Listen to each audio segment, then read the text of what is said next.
Hello and welcome to another episode of the CollabTalk Podcast, where we discuss the convergence of technology, business productivity, and collaboration culture. My guest today is Mr. Josh Bloomfield, founder and CEO of Givecloud. Welcome, Josh. Hey, thanks for having me, Christian.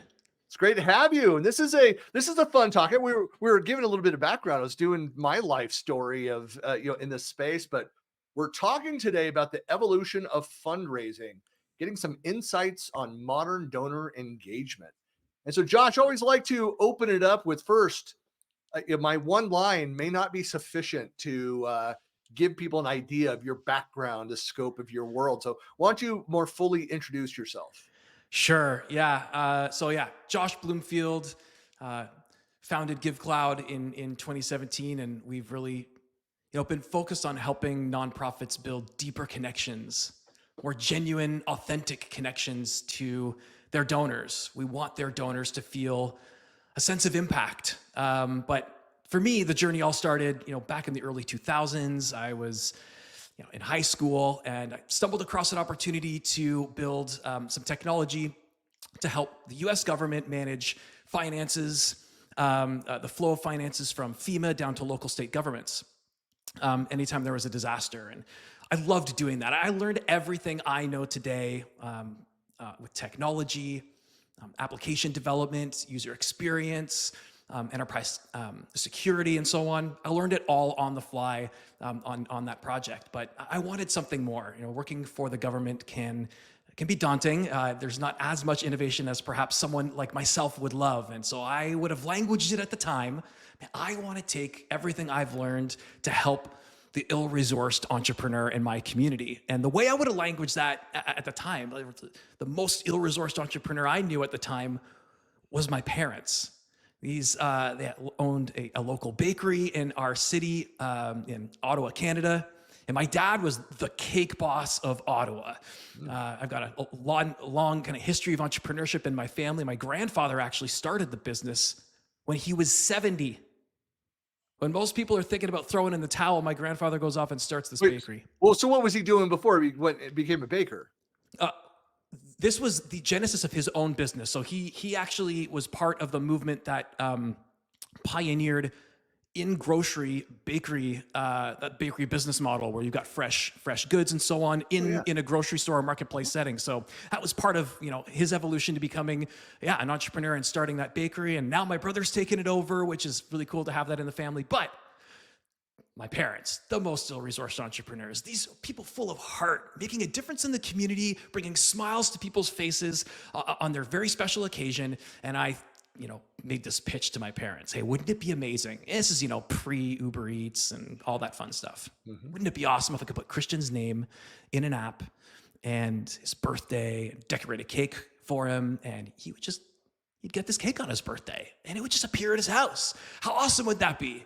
And my parents stared at me and asked, well, what's an app? And so it was at that point I realized I needed to find entrepreneurs in my local town that valued technology, but perhaps didn't know how to deploy it. So I got to work on a lot of really cool projects. And I'll talk a little bit about the first project, because I think it ends up tying into my story. I built an e-commerce application. This was kind of pre-Shopify. And the problem at the time that bricks and mortar retailers had is if they wanted to sell online, they had to completely re-engineer their supply chain. They had to re-platform their technology systems, their POS, and bricks and mortar retailers were pinched for cash at that time. Like, how do they do this? And so we developed technology that actually layered itself on top of their existing infrastructure, layered itself on top of the existing supply chain. So instead of having, a bunch of your merchandise in a warehouse to pick, pack, and fulfill, you would leave that merchandise in your store, and your staff would pick, pack, and fulfill those orders. And then we would read in kind of the inventory levels and so on. But the pitch here was, hey, listen, you don't have to retrain staff. You don't have to re-engineer supply chains. You don't have to re-platform your technology. Don't switch your platform, just add our technology to your existing platform. And this is going to tie into kind of what happens with founding Givecloud. But I got to work on other really cool projects, helping service management businesses manage, service calls for property management and property appraisals and so on. Got to work on grocery supply chain, which was a really interesting business. And kind of peppered in between all these opportunities, I'm deeply devoted to my faith community, and they're all nonprofits. And so word kind of spreads about this energetic guy who's going to build you a website, it's going to raise you some money. It was in 2017 that my wife kind of grabbed me by the collar and said, "Why the heck are you going from entrepreneur to entrepreneur when you could help an entirely ill-resourced market? These world changers who start these nonprofits, who feel born to feed kids, to protect the vulnerable, to solve really critical problems in our world, and they have the courage to do it. And yet they're often, their hands are tied, having to use software, some of the governance they have to go through. Why can't they just focus on their mission, spend less time in software, and really kind of make a difference in the world?" And so that's kind of the genesis of Givecloud. And really our commercial success has been helping nonprofits not feel like they need to switch all their technology in order to modernize. Givecloud really layers on top of their existing technology. So kind of all those big names in nonprofit donor management, you don't need to switch away from those. They're doing a great job at helping you manage and steward your donors. All you're looking to do is modernize that. And so you can just layer on our tech on top of some of those, Gen 1, Gen 2 software platforms in our market. And give donors, especially digital donors, what they're expecting, the same experience they're expecting from Amazon and from other digital experiences that they're having. So, One of the things that interesting is we were talking before we started recording here, and I was sharing a bit about my background of organizing community events. And one of the things when I coach people that have never run an event, like I've helped launch and run dozens of what we call SharePoint Saturday events and Microsoft 365 Saturday events, Azure boot camps, things like that, AI boot camps across the Western US, a number of states, and helped organize some out of the country. And one of the most common frustrations is with the fundraising process. One of the things that I would talk about that's just kind of fundamental to that is that you have to, whatever you end up doing, you have to give them some value. You have to convey that value up front and sometimes it could be something as simple as, hey, look, this little bit of donation.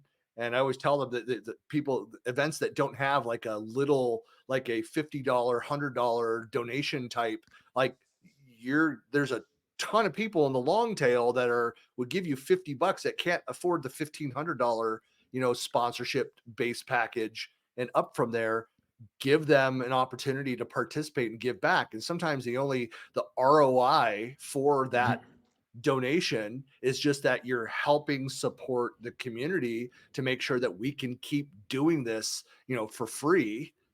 Free still has a cost, people, for events and things. People don't realize how expensive free is. Yeah. But It's true. And they don't understand that, there's a lot of admin costs that go into creating an impact in the world. And I guess tagging on to what you're saying, this is something that nonprofits really struggle with is how do you convey that impact to a donor? And, as donors, we want to be connected to it. And yet the challenge we put to nonprofits is, I want to know where my money's going. That's actually a bit of an arduous process for these teams that weren't necessarily built for accountability. They're built for impact. So how do you encourage these organizations to add elements of technology or operational elements to their organizations that allow them to, power impact, but somehow intuitively through that process build accountability into it? Meaning, for example, I'm in to sponsor 20 meals this week for my local food bank. Creating something built into your process as an organization that would immediately surface that to me without having to, okay, who were my donors last week? Kind of going through that, what would normally be a very onerous process. So nonprofits feel it too. Well, the way that you describe that, though, having done both, worked with for-profit and nonprofits, I co-founded two of my own nonprofits. I've been, a member of a couple others over the last 30 years in tech. Um, what are some of the primary differences, or are there, between the two, besides the mission, the goals of what's actually being done? Are there, if I'm an entrepreneur out there creating a startup and looking for, you know, financiers, donations, people to get involved with that, how different is that from the nonprofit world? It's funny. I had a similar conversation earlier this week on another podcast. The question was, what's the difference between nonprofit and for profit? Do they share some of the same challenges? And yeah, even when it comes to fundraising, how's that look? I don't think there's a difference. I think they're both organizations. They're both groups of people with different levels of leadership, management. They've got processes they need to build in order to scale the impact they want to have. Right? This is language that resonates in both business types, whether it's a for-profit or a nonprofit business. I think one of the things that stunts most nonprofits, this is just my opinion, is that they're often founded by mission-led CEOs, mission-led leaders who don't have either the business experience or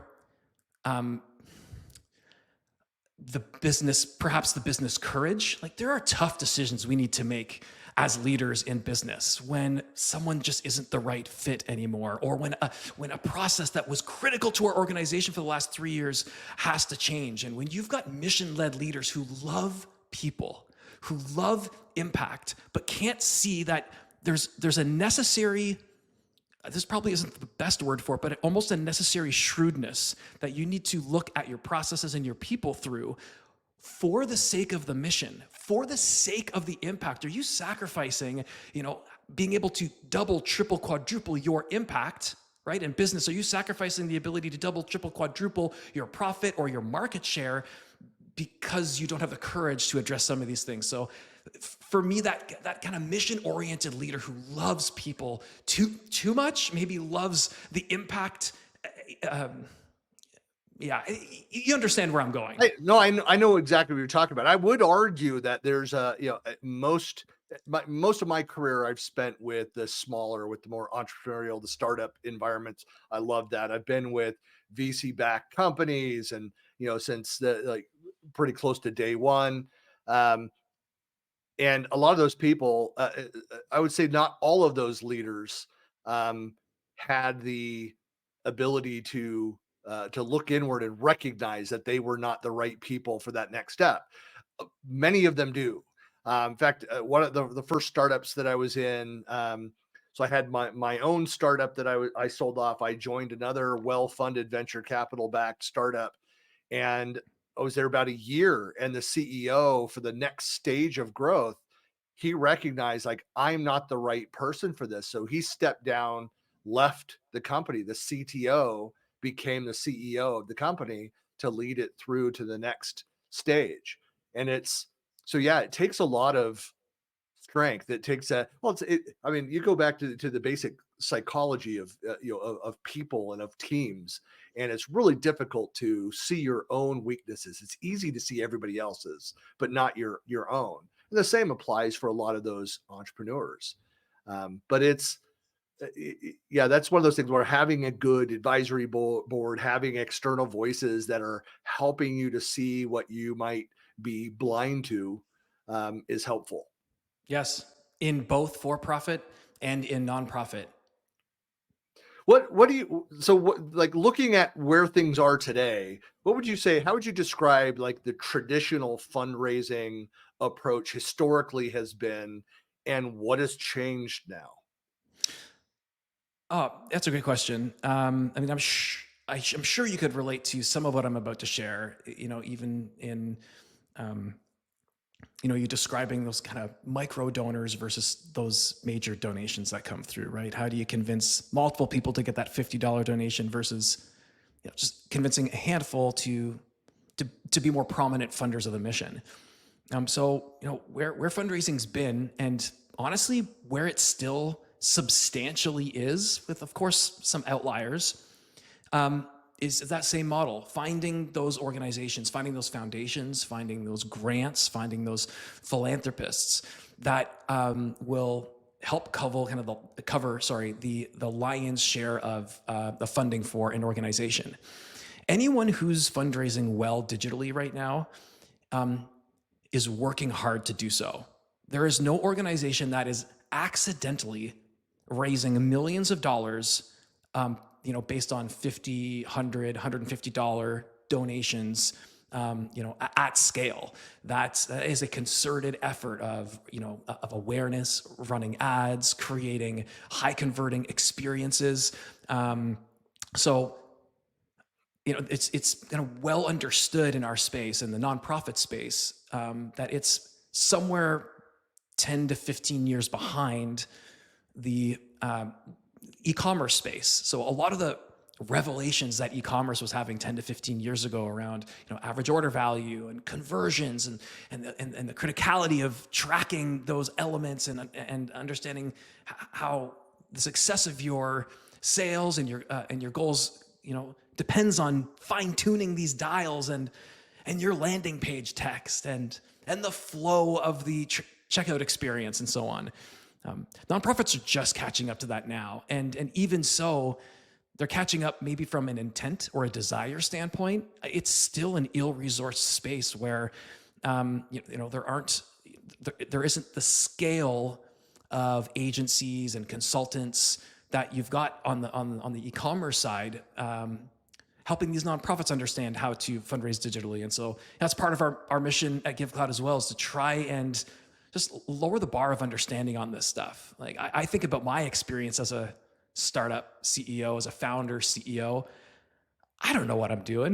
This is my first time at this. I was better at coding at one point. I got kicked out of that, and just kind of speak to what you shared earlier, surrounding myself with advisors and with friends who could help me see where I was weak, help me strengthen, and be a resource of capital if I needed it. And there's a lot of nonprofits who don't have this, have a partner in their corner where they feel confident.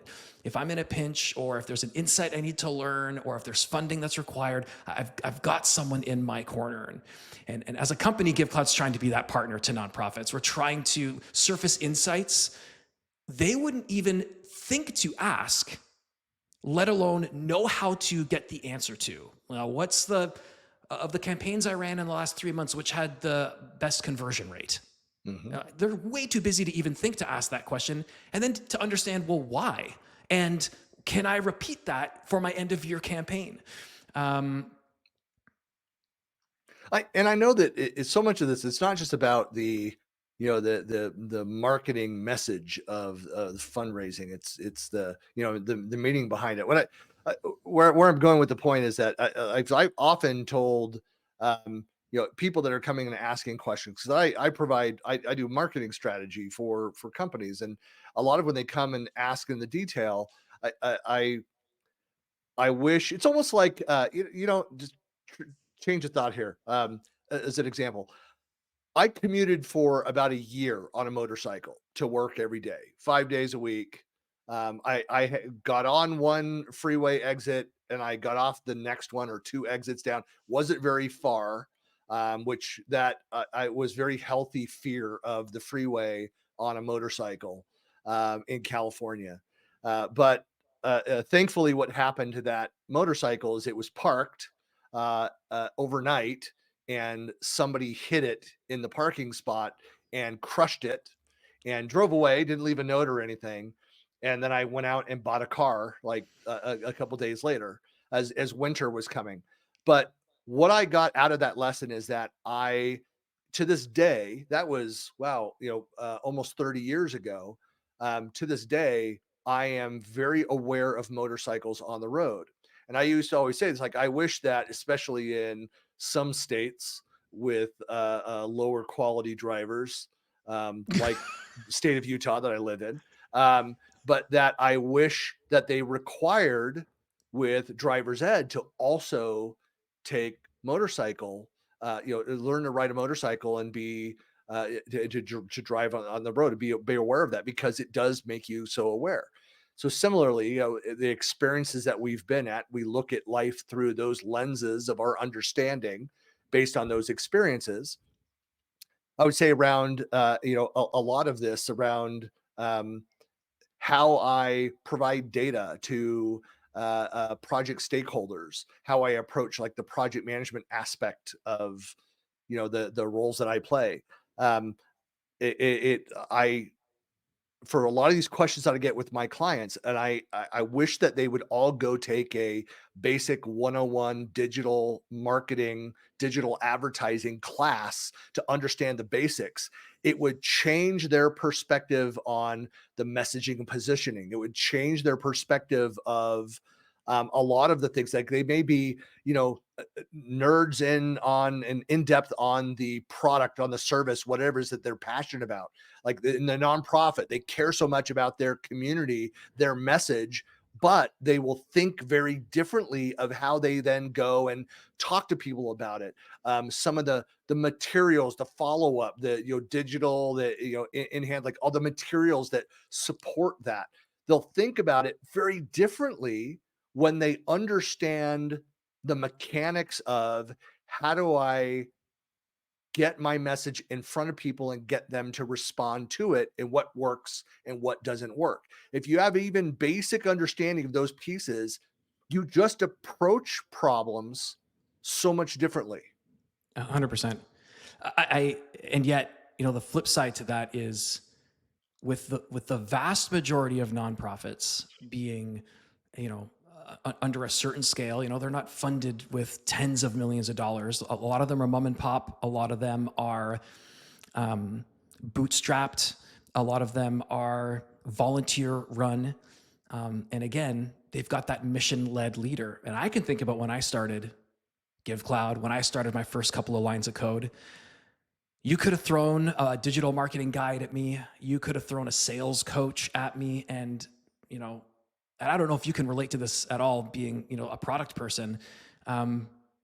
Being so product minded and being so impact minded and being so mission minded, I didn't see the value in sales and marketing. I didn't see the value in like, hey, build it and they will come. Let's create the impact and people will just like, no, like articulating yourself in a way that people can understand it.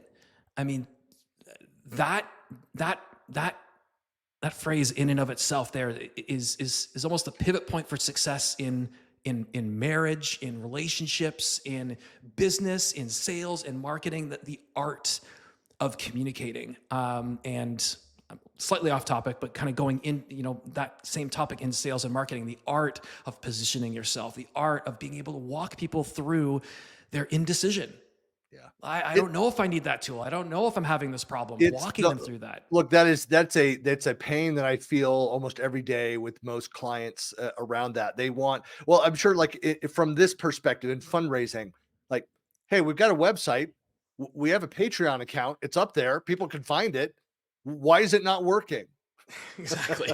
It's all of the other things that you need to be doing. And it's, working with clients that are starting out, have never really done, marketing and talking about strategy and trying to get them to understand like there's no single campaign. There's no one single motion that's going to get you to where in your mind you should be today. It takes consistency, it takes strategy, like going through those things, and it builds upon itself to get to the point where you then have tens of thousands of followers, people regularly donating to that cause, people participating in that. Just like it takes time through digital marketing to real world communication, to build out a blog following or a social following through any of them. It's the same thing.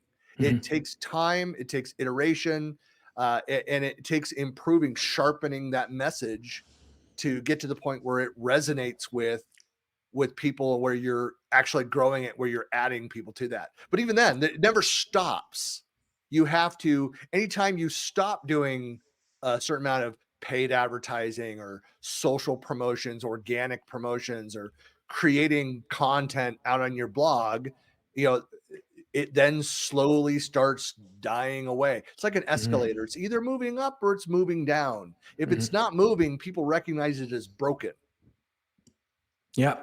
Um, and this is actually an area where I think nonprofits could have a leg up. One of my favorite quotes is "Culture eats strategy for breakfast," and I thought that was a Peter Drucker quote, but I've learned that it is not, and and that no one really knows who said it. Oh, But is that just one of those unknowns? It's one of those where you yeah, go and you look and it say it's commonly attributed to.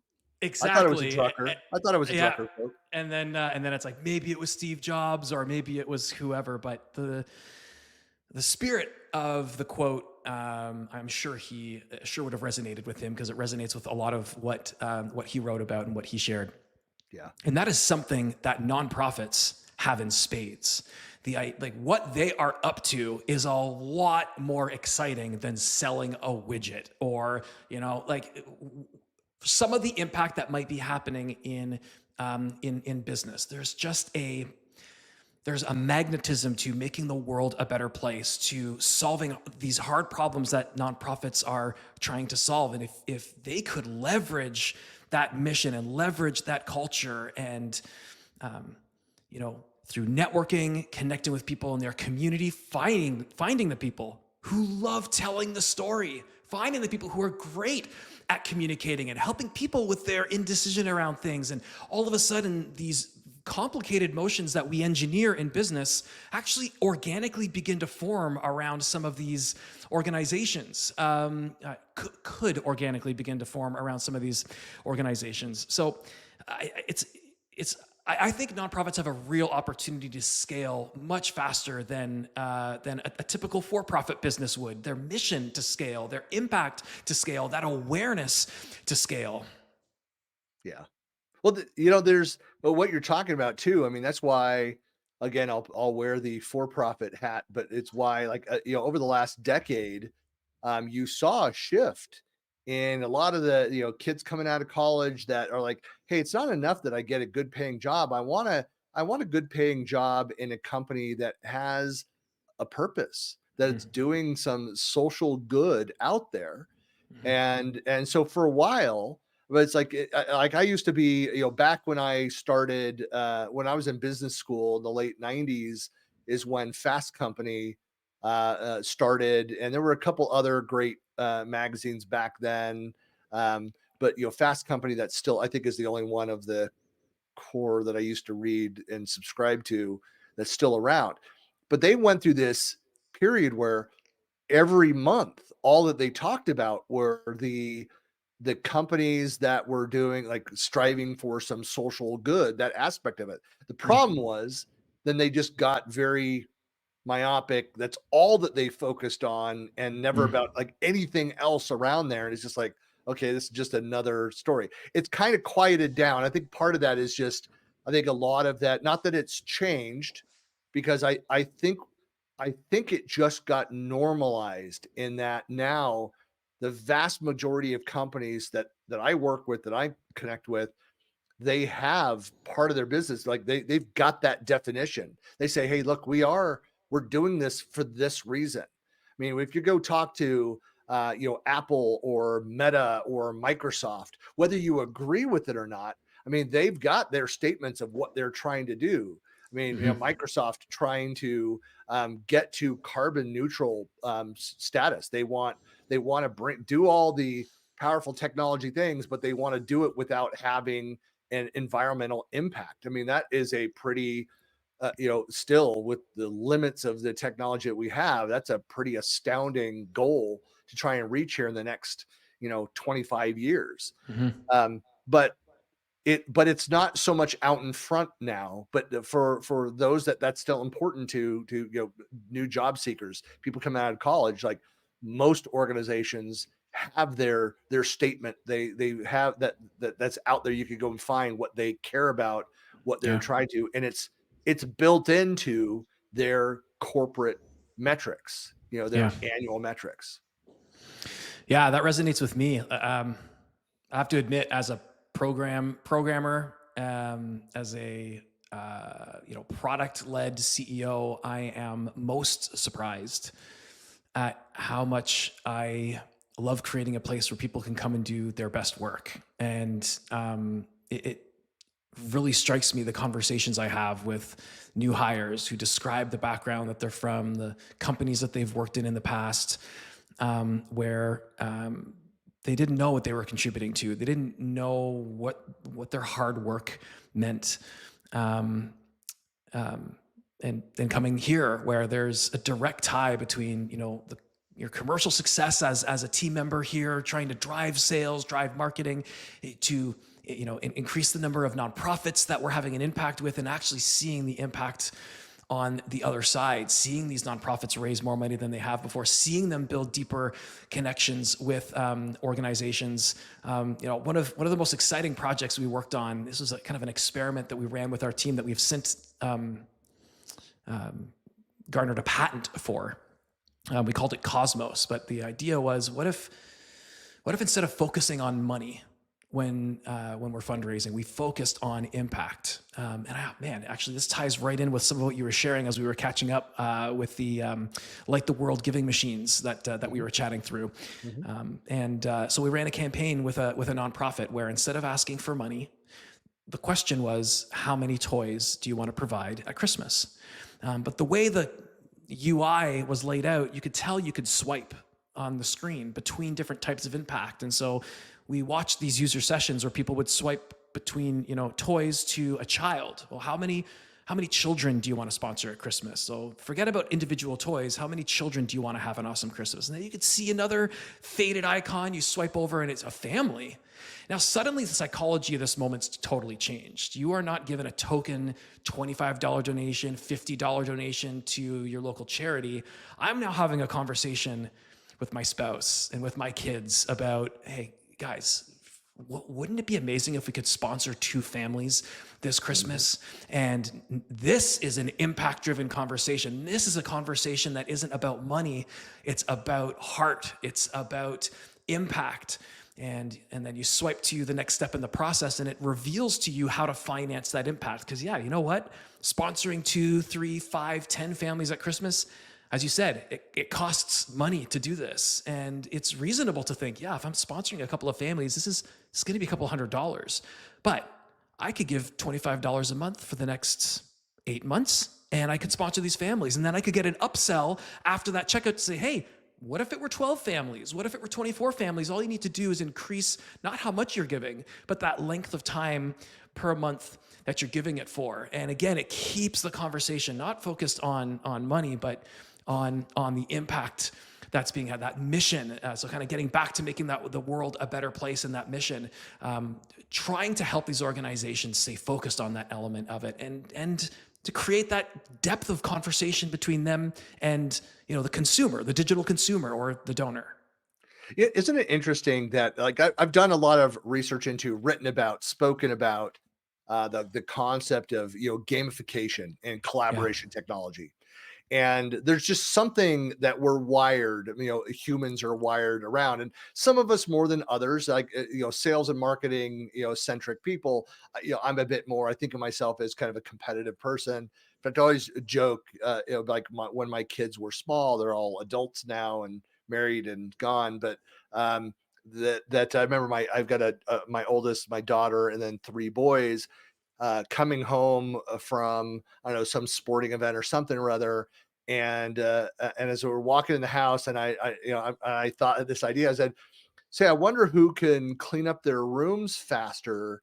So let's see a race. And so um, I open up the door, and the 3 boys sprint up the stairs up to their rooms. And my daughter, who was like 12 or something at the time, she's like, "Ha ha!" It's like, "I see what you're doing, Dad. Tricking me into that." I'm like, "All right, if you're gonna have your brothers win and beat you out, whatever." And I kind of walk, and I see out the side of my eye, like, she thinks I turned the corner, and she then runs the rest of the way up the stairs. Well, I have 4 very, very, very good kids, obedient kids, but also very competitive Yeah. against each other for that kind of stuff. But it was, so I understood that to get them to go to do good things.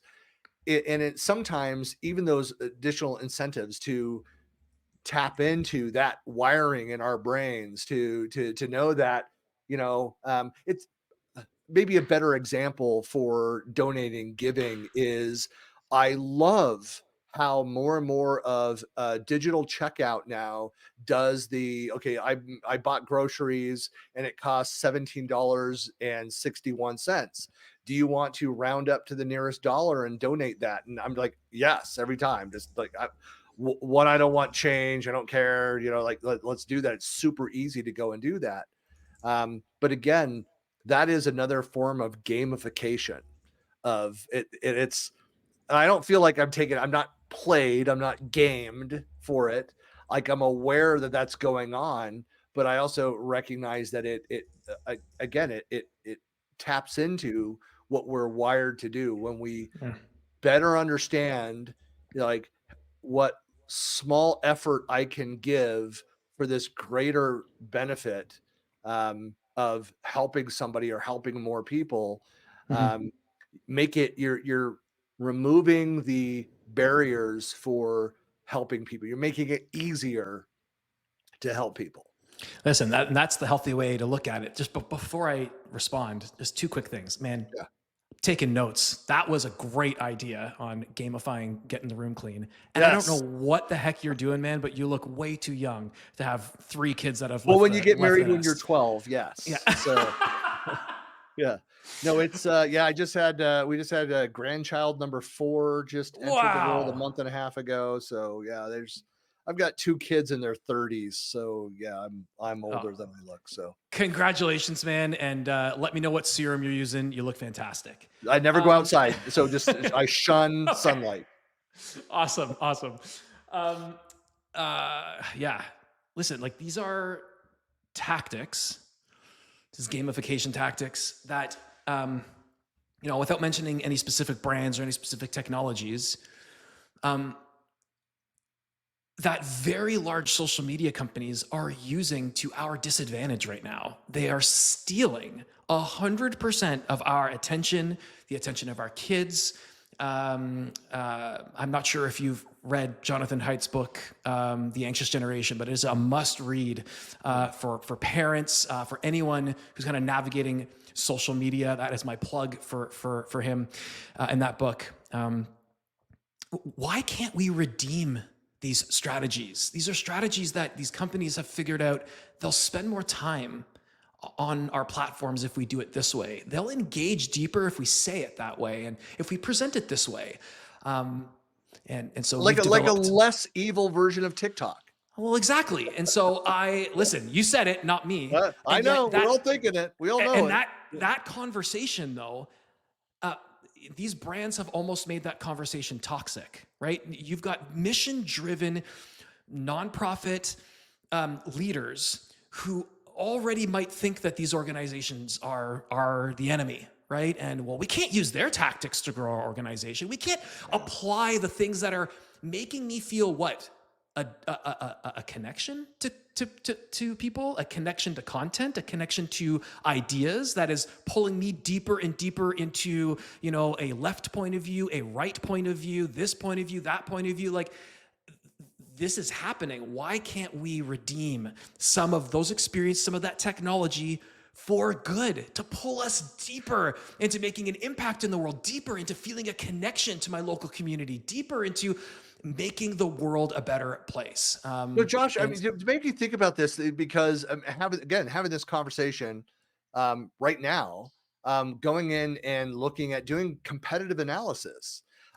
Part of what I always say, I wrote an article years ago. I look at the date on it. It was probably 10, 12 years ago around baseline marketing. It was this idea of, um, you know, it was like it came from a conversation with a client years ago that was like, well, I don't understand why we're not getting the number of clicks, of reads, of downloads, whatever it was for the metric. Like we're doing all the right things. Like, what are you doing? All right, you've got a website. Okay, you have a blog. You're going to regional conferences. You're doing a regular email. You've got a newsletter. You're doing. I said you're doing the same things everyone else is also doing them. I said, that is the baseline. You must do those things. But what you need to understand is who are the competitors? Not that you care about what they're doing or not doing, but be aware of what are their Mhm. strategies, what are the things that are working, and there are tools to find this out. Again, profit or nonprofit doesn't matter. If they've got a website, there's research, there's data, there's tools that are out there that you can Absolutely. look at. But by understanding what they're doing and using this example, that I may not like some of those tactics, the use of some of the tools, but how can I, like just as you were describing, how could I leverage what's good about their strategy, but do it in the right way?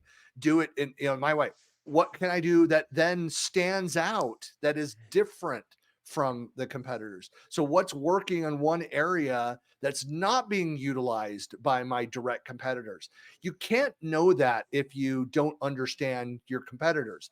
I mean, basic Mm. problem solving in business, in life, engineering problems, you can't solve a problem if you don't have a full understanding of the problem. Mhm. I mean, how many engineering problems or solutions, I should say, that they started building a solution for it without fully understanding the scope of the problem Mhm. and what happens along the way. And so, yeah, and that's a lot of business as well. Yeah. Is what is the space? What is the competitive footprint? What can I do to stand out? I mean, that Yeah. is marketing strategy. The stuff that I do is helping. How do you do something that's different, that's authentic? That's one of the reasons I'm a huge Seth Godin fan. If you've not read many of his books, I always point people to two books: Purple Cow, and then one of my personal favorites is All Marketers Are Liars. But the Purple Cow is about standing out, about being unique, but by being authentic. And then the All Marketers Are Liars again is about authenticity and rising above, going beyond what your competitors are doing. Yeah, I love that. Um, I'm just thinking about you mentioned the word competitors, and I Yeah. immediately am thinking about the nonprofit space and who are my competitors? Okay, I'm a food bank in my city. I guess it's the other food banks in my city. It, Or is it the other social good in my city? Or is it anything a donor is willing to give money to is my competitor? or not giving to anything. Right. It's. I always look at your competition are like services. In If your solution didn't exist, if my product didn't exist, what would people do? And then usually the number one answer is nothing. But then there's a number of other combination of things. So if I don't give this $2 to the guy sitting on the corner, what's it going to go to? I'm going to go buy a soda, a pack of gum or something or other. Otherwise, like that's the competition a lot of times. But so in a nonprofit, um, it's not so much the competition as other nonprofits. It might be. There might be some reasons why, um, depending on what it is, that your pitch, your story, the value prop that you give back to the donors is stronger, it's better, it's a closer fit. Also, you can get a reputation for being better at communication and sharing what you're doing with your donors so they feel more involved, and that might be an incentive. Well, this is a bit of Charity Water's story. I mean, they've become known for that one-to-one impact, where when I give, I'm able to see on a map where I've invested, where my finances have been invested. I can see the well, see the GPS coordinates, I see the water flow, water quality, and so on. Love Um, that. Here's an organization, though, that I know has taken a lot of resource from the founder throughout to operationalize their entire organization around that. That wasn't an idea deep down within the organization. That was a founding idea that donors deserve that level of connectivity or connectedness to impact. Yeah, I'm still spinning though on on kind of that competitor conversation. Yeah, Um, it but I think to this point though, I'll go back to my experience in raising funds for these community-led SharePoint Saturday, event. So it's a one-day Sure. event in a city. It's cities around the world. Microsoft focused technology. Like we're organizing ours for next spring at our local the Salt Lake Community College, and so we've got our budget. We know our target. We know how many with our sponsorship packages, how many that we need to be involved in there. But where we think about, okay, what is the return for these sponsors? So it's not just about, hey, you've given money and then we forget about you. Yeah, some of you, half of them will have a booth, they'll show up, they're there. We think about them as much as we think about the experience of the attendees for that event over that one day. Mhm. We have three constituencies. We have our speakers, our volunteers that are donating their time. There's the people that show up to attend the event, and there are the sponsors. And I've worked with a number of organizers of these kinds of tech events that say, well, sponsors are a necessary evil. I'm like, wrong approach. Mhm. They're equally part of the community, part of the solution, and so that needs to be built into how you treat your sponsors. Otherwise, you have to reinvent the wheel every time. If you have a miserable experience for donors that feel like you took their money and you didn't care about the rest of that, then they're not going to continue to participate to give. They're not going to see the value in participating in the community. Yeah, absolutely. And I mean, from my own experience, a lot of that starts just on the digital experience itself. When I feel my heart tug towards something, and I'm all right, you know what, you got my attention, and I land on a donation form that looks more like I'm filing something with the IRS, rather than something that is carrying the momentum of however I just heard about your mission, Yeah. right? Keep maintaining that momentum.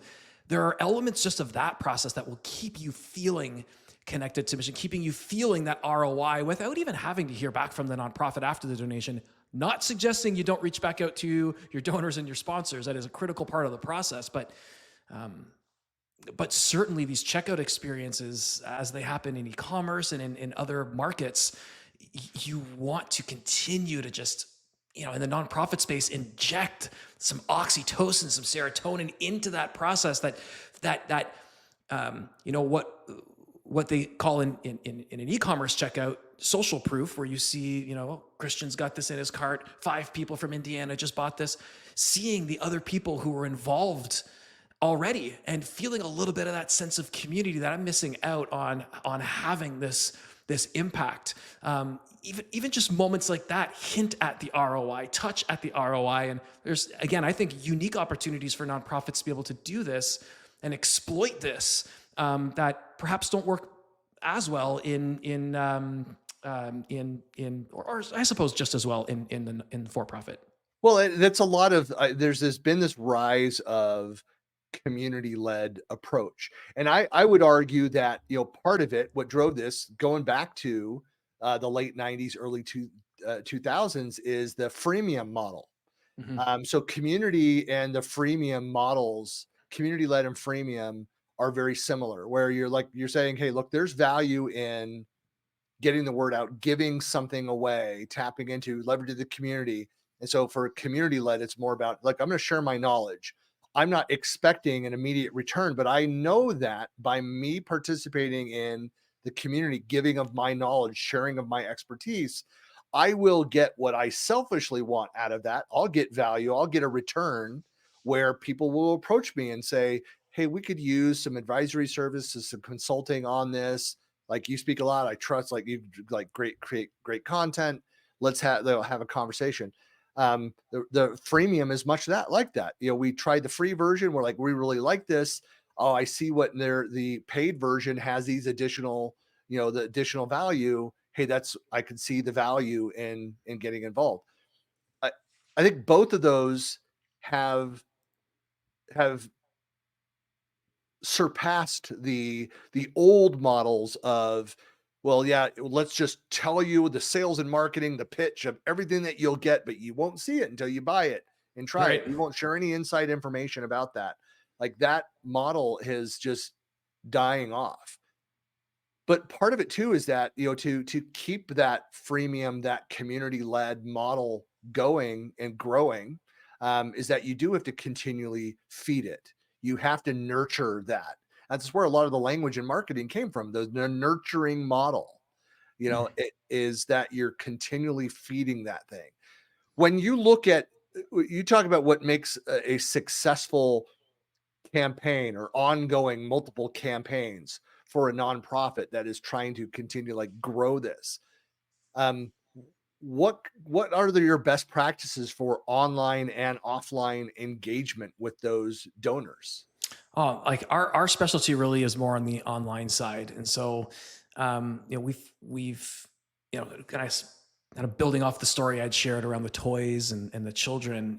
Part of our technology allows organizations to then collect those donations, and they end up in a FIFO queue, first in, first out queue. It's very similar to e-commerce fulfillment, where you end up with orders that need to be fulfilled in a certain order. And the organization can actually build a practice without having to re-engineer everything that they're doing. They can build a practice of just taking a photo of, there's Paul, Sue, and Gail. They're all involved in cooking the food for our community, our homeless community downtown. Here we are. We're serving 50 meals. Like that. That is a level of social fidelity that we would all believe. We don't need to have someone certify that those meals were served. It's something we see in our social feeds daily. Being able to post that story, being able to tag how much impact's been had, and then have the system automatically understand, if they serve 50 meals, let's go through the FIFO queue here and figure out who needs to be notified that their meals have been served, with a stock image saying, hey, thank you. No, with the content that we just served up. That is real-time evidence of the impact that's being had. Like, short of this, you end up with processes that they're just laborious.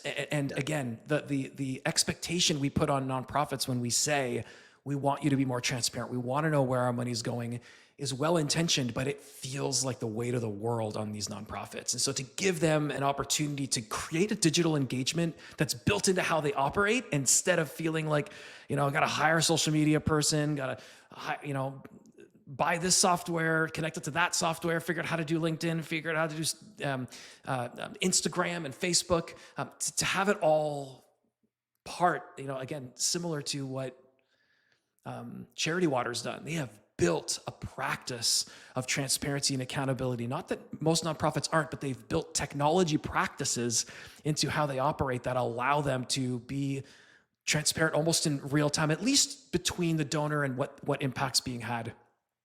Yeah, it made me think of 20 years ago, I was working for this startup that was doing a a demand planning for supply chain for high tech.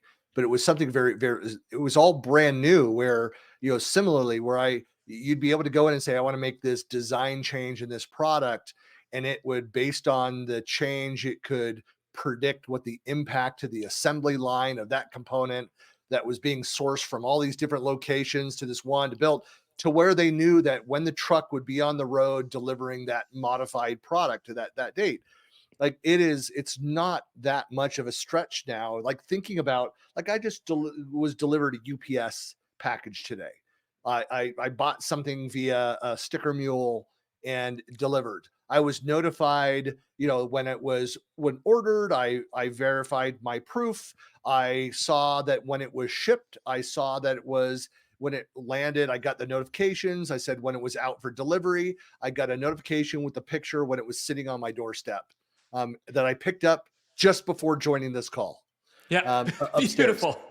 But I And mean, yeah, this happens with my grocery order. This happens with my Amazon orders. This happens in so many areas of my life, right down to the photo, of my groceries sitting on my front step. And why doesn't a similar type of technology exist for nonprofits? And that's part of, I believe, the next generation of fundraising that's going to happen. I think it's going to take time. Nonprofits aren't engineered to think this way. They aren't built from the ground up to be operationalized this way. So how do you court and nurture an entire market through through this type of change. Like, it becomes change management, and it's even helped us throttle our deployment or our release of the feature itself, because as cool as the product sounds, there are depths to this tracking, and there's depths to the transparency of the impact and how the impact's purchased that get complicated, right? If you are an organization that builds homes, what's the impact that donors are purchasing? Are they purchasing boxes of nails? Are they purchasing sheets of drywall, or are they purchasing square feet of home, right?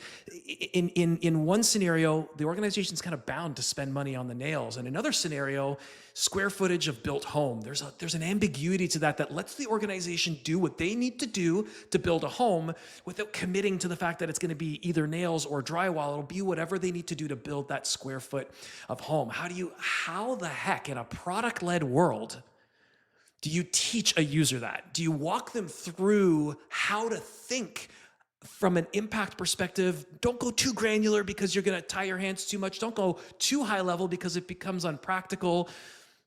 That's been some of our struggle in helping the nonprofits modernize not just how they operate, but how they think.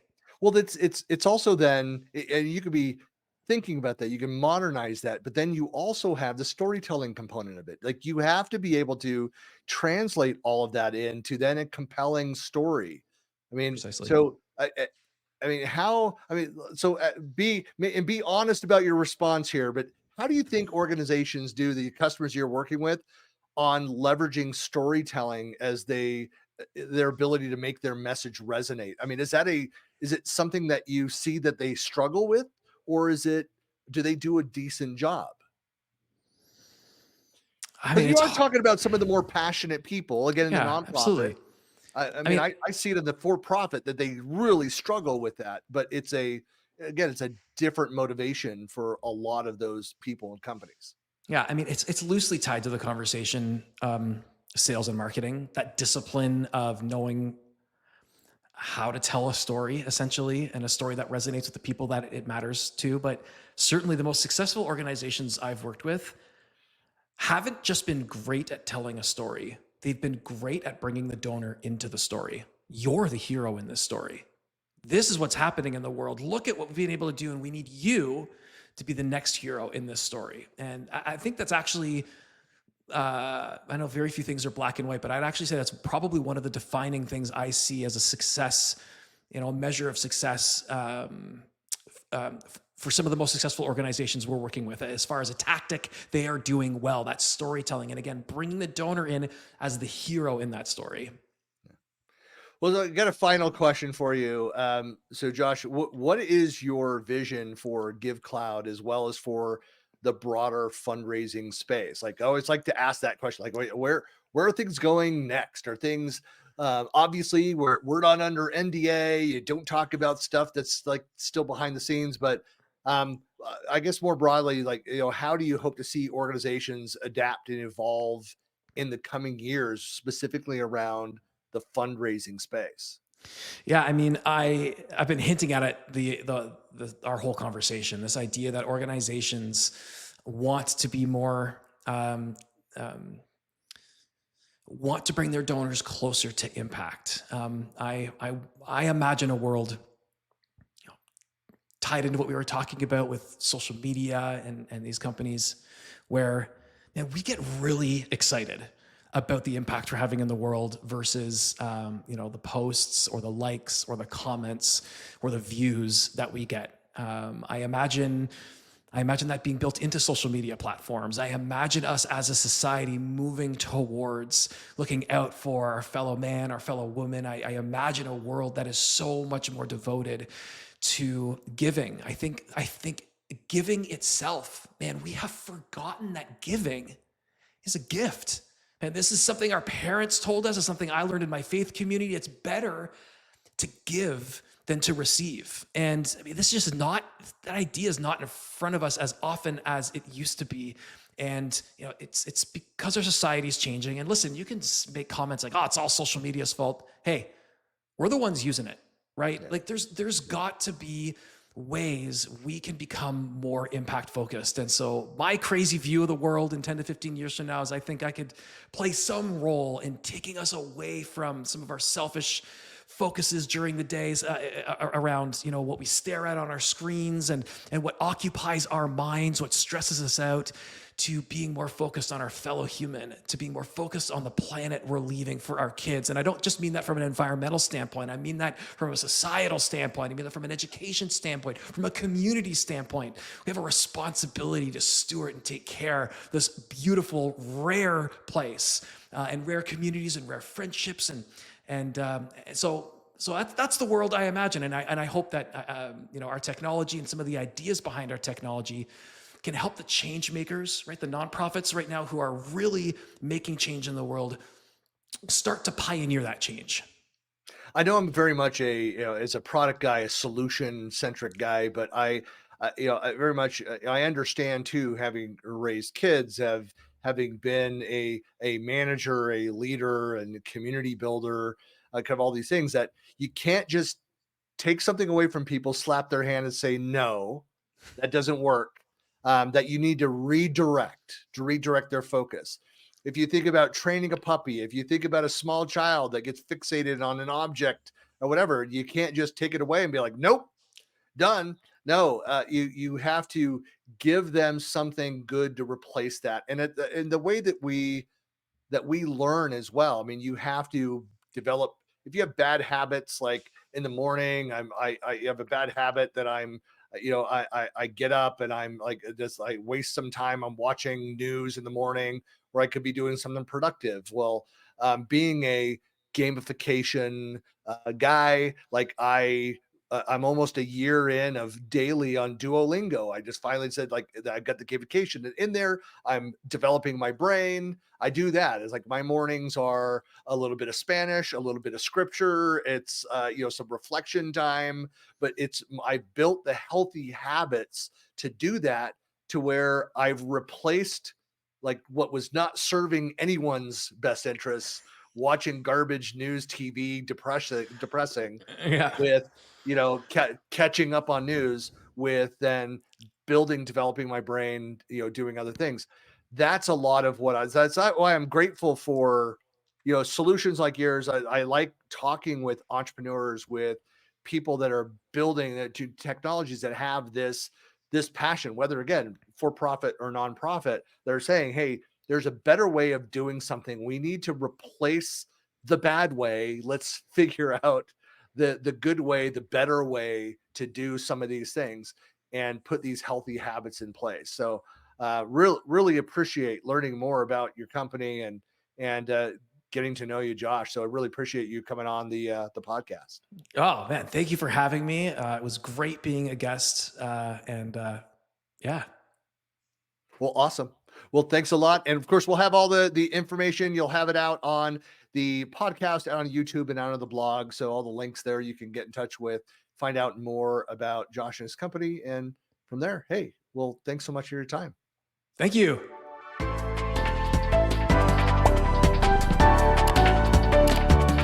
You've been listening to the CollabTalk Podcast. New episodes are published weekly, and you can find us on Spotify, Apple Podcast, iHeartRadio, and most other podcast platforms. Thanks for listening.